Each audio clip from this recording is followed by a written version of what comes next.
My name is Lady Alejandra Pinzon Torres. In this video, I will express my opinion on environment pollution. Number 1. Positive and negative effects of technology in environment. In my opinion, modern technology has changed a large part of the world with its advances.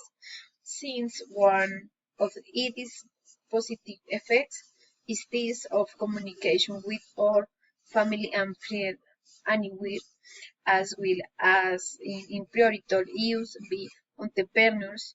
Previously, the communication channels par excellence, which the fixed telephone network through lines and the mail service. But its technology is affecting the environment with the massive destruction of jungles and forests, which can have serious long-term effect on the climate world.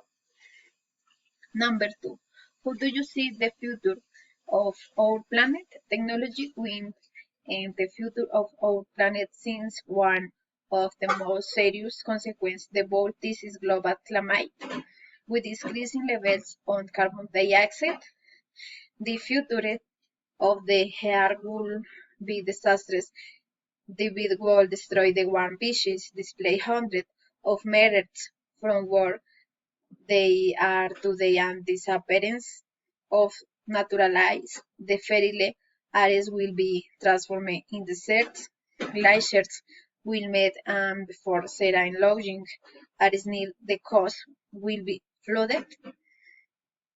Number 3, how do you mitigate the environment damage? In order to mitigate environment damage, it is necessary to use technology specifically designed for the conservation and protection of the environment. Thank you.